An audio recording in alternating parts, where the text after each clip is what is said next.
Radha kitchen में खाना बना रही है।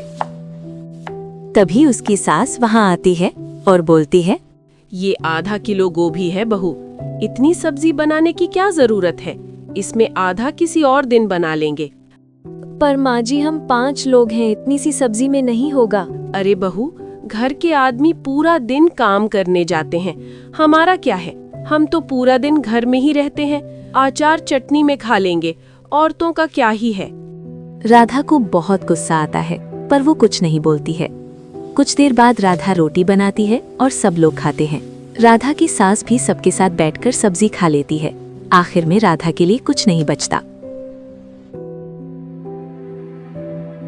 मैंने अपने मायके में कभी सिर्फ अचार में रोटी नहीं खाई, आज कैसे खाऊंगी। राधा जैसे तैसे खाना खाती है। अगली शाम को राधा ने आलू की सब्जी बनाई। अरे बहू, सब्जी कम ही बनाना, सुबह की दाल रखी है, घर के आदमी सब्जी खा लेंगे और हम दाल खा लेंगे, हम औरतों का क्या ही है। पर माँ जी मुझे ठंडी दाल से गैस बनती है।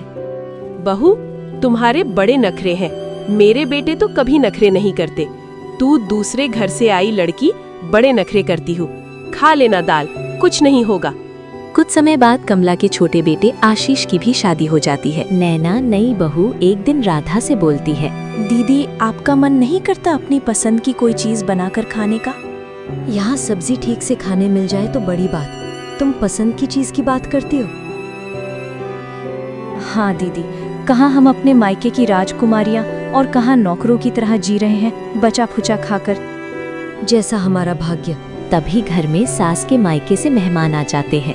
बहुओं, जरा बाहर तो आओ, देखो कौन आया है। नैना, ये तुम्हारे मामा ससुर और मामी सास हैं, पैर छुओ इनके। जाओ नैना, जाकर मामा मामी के लिए हलवा बना दो। दोनों बहुएं हलवा बनाती हैं। चलो दीदी, इसी बहाने हमें भी हलवा खाना मिल जाएगा। हाँ नैना, मुझे तो भूख भी बहुत लग रही है। हलवा खाकर मेहमान चले जाते हैं। चलिए दीदी, थोड़ा हलवा बचा है, वो हम लोग खा लेते हैं। अरे बहुओं, सुनना जरा, हलवा बचा हो तो रख देना, रात को तीनों बाप बेटे आएंगे तो खा लेंगे। कुछ दिन बाद दिवाली आती है। घर में बहुत तरह के पकवान बनते हैं। सब लोग खाना खाने बैठते हैं। बहुओं को छोड़कर सब मिठाई और पकवान खाते हैं। अरे राधा, जरा सुनना, इतना सारा सामान है और ये पुरियां भी तेल की है, देखकर कुछ खाने का मन ही नहीं करता। ये तो दिवाली के बाद ही अच्छा लगेगा, तुम लोग भी नहीं खा पाओगे। इनको उठाकर अंदर रख दो, पहले बाद में खा लेना, तुम बच्चों के लिए ही तो बनवाया है।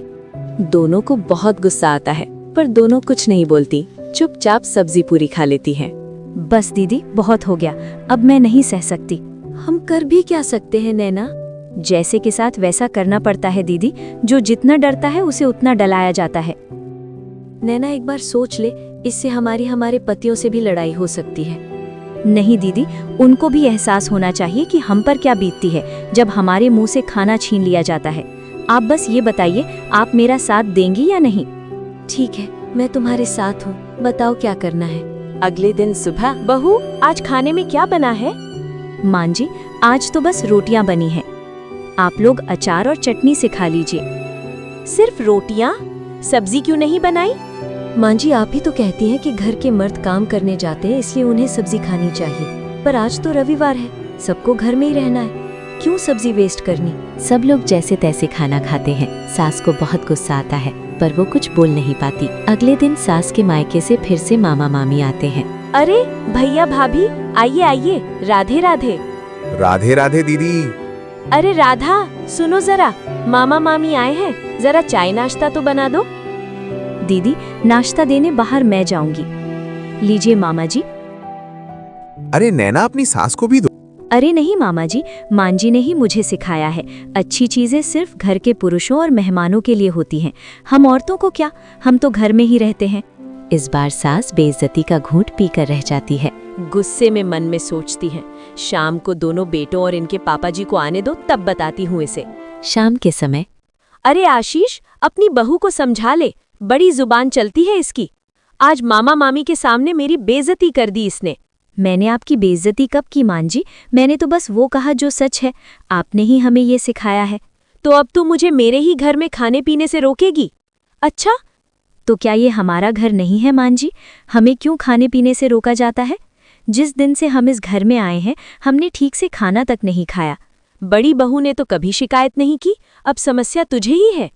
ऐसा नहीं है मां जी, तकलीफ मुझे भी होती है, पर मैं डर की वजह से कभी बोल नहीं पाई। मुझे नैना ने गलत को गलत बोलना सिखाया। मां जी, अगर ये लोग बाहर काम करते हैं तो हम तो पूरा दिन काम करने के बाद भी ठीक से खाना नहीं खा सकते। मान जी, आप तो पूरा दिन कुछ काम नहीं करती फिर भी अच्छा खाती हैं, और हम काम करने के बाद भी नहीं। नम्रता से, मुझे माफ कर दो बहुओं, मेरी कोई बेटी नहीं है ना, तो मैं समझ नहीं पाई तुम्हारे दर्द को। अब मैं ऐसा कभी नहीं करूंगी। नहीं मान जी, आप माफ़ी मत मांगिए, आप हमारी माँ जैसी हैं। उसके बाद उन दोनों को उनकी सास माँ जैसा प्यार करने लगी और वो हंसी खुशी रहने लगी।